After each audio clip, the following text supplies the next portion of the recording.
This video is going to be a little hard to relate to from an outside perspective, but I hope I can enlighten you a little bit to the mentality of a content creator in the context of what I'm about to ramble about. More specifically though, a content creator that specializes in opinionated freestyle commentaries.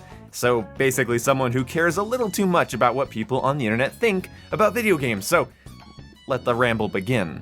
So what I mean by this is going to be a little hard to relate to is that I think a lot of people, and probably myself included if I was on the outside, I would probably just think, you're not excited for Modern Warfare 2 because people might not like it and they'll complain online, and that doesn't track. You're totally right. There are tons of video games that I get excited for, or even movies that I get excited for that I just don't really care about people's opinions on. Like, when Kingdom Hearts 3 was coming out, I wasn't concerned with what Twitter would think. It was a game I had been hyped for ever since 2012, and I really wanted to play it. I don't know, I didn't really care. But the thing is, with Call of Duty, Halo, Battlefield, I try to involve myself in the discourse, and I try to make videos sometimes based on what that discourse is. So if you have a real job or a traditional job, you have to be told what to do, generally. Or if you're more in a specialized position, you know what you have to do. And so that's sort of what it is for me.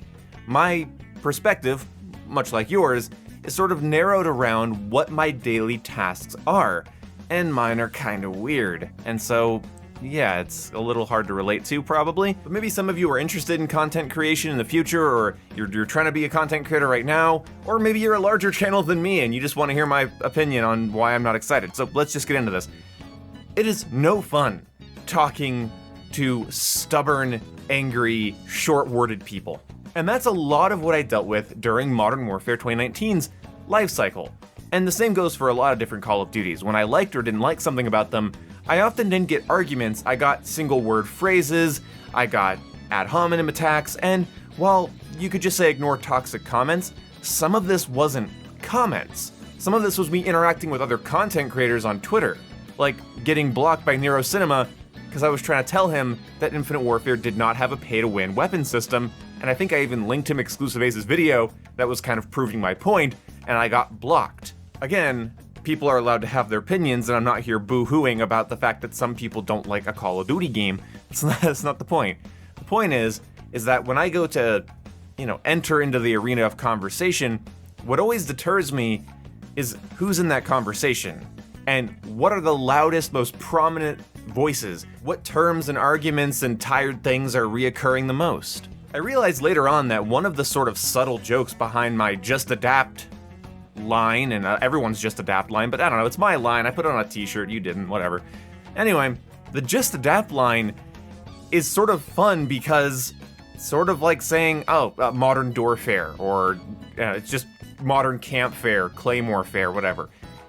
It's a two-word response to usually a two-word complaint. So it's kind of funny in that way, because I kind of always meant it ironically. Obviously, not everything is worth adapting to, and some things are just poorly designed. But some people, in my opinion, with Modern Warfare 2019, were trying to hammer in screws with a hammer. Well, you obviously need a screwdriver or drill, and that really bothered me.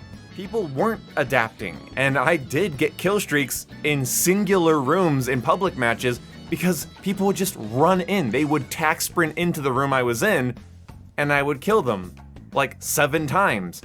And at that point, just adapt is a perfect thing to say. My friends and I have camped in buildings entire games and turned the voice chat in-game into a very toxic cesspool of people raging at us, and we're laughing because nobody thinks to throw an EMP drone on our building, nobody thinks to switch to an RPG, nobody thinks.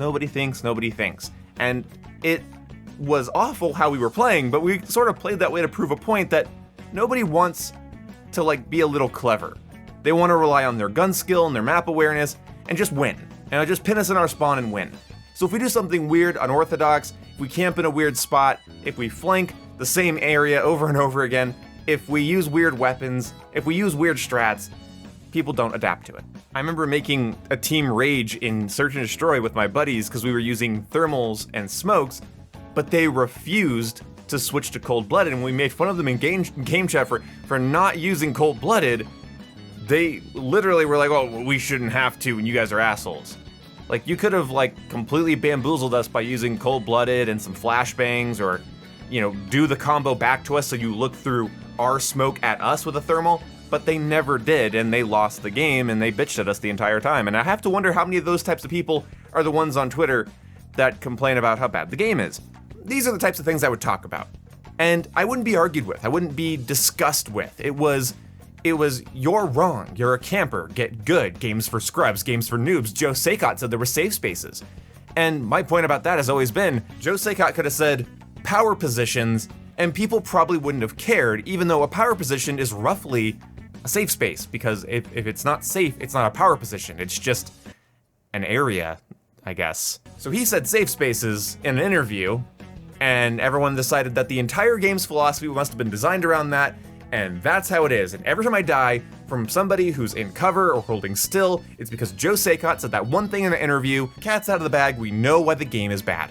And again, don't use a word like safe space or camper, don't come up with a clever name like modern doorfare, or even a complaint like doors just existing. Like, God, don't bring it up, because Call of Duty players will use a phrase or a term or an insult as an argument.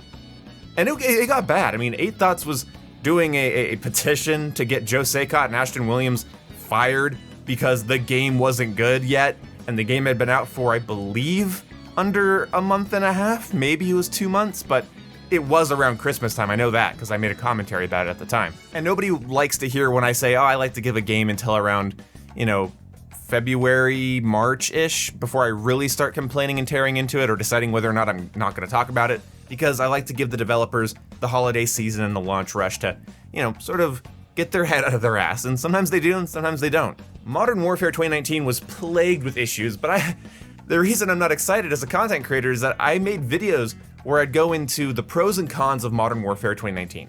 And I would talk about what I liked and didn't like about it, and where I thought people were wrong, and where I admitted I was wrong, or that people were right, or whatever. And all people could say was, how can you play this game? Gross. Barf. Only campers can play this game. Even if my gameplay is running in the background, and it's me and my team of sweaty friends up against an entire team of sweats, and we're battling it out over the B flag in the background gameplay, and it's fast-paced, and it's intense, and it's fun, I'll get some cognitive dissonant comment saying, only campers play this game. And I'm like, I wish somebody would camp in the match you're watching, because then it would have slowed down a little bit and I maybe could have taken a breath. And this weighs on me because I want to share my opinions and my ideas, my perspectives, and if I really like the game, and I really hope I do with Modern Warfare 2, I want to share my tips and my tricks and my advice. And so that ends up being kind of hard to do or be motivated to do when so much of the discourse is single phrases, ad hominems, and frankly, just a lot of stuff that wastes my time. I mean, it was really Modern Warfare and Black Ops Cold War that showed me that I don't need to be reading my comments. Like, yeah, I glance at them occasionally, maybe the top 5 or 10, but scrolling through them to see what everyone thinks about my video? No. Especially when so often the criticisms thrown towards me misrepresent the point I make in the video.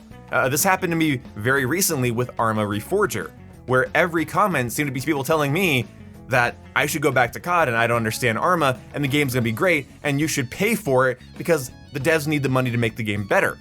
And it's funny because people were arguing that when at the end of my little commentary I said, if you want to buy the game just to support the development team because you respect them and you want to see what they're gonna do, that's awesome.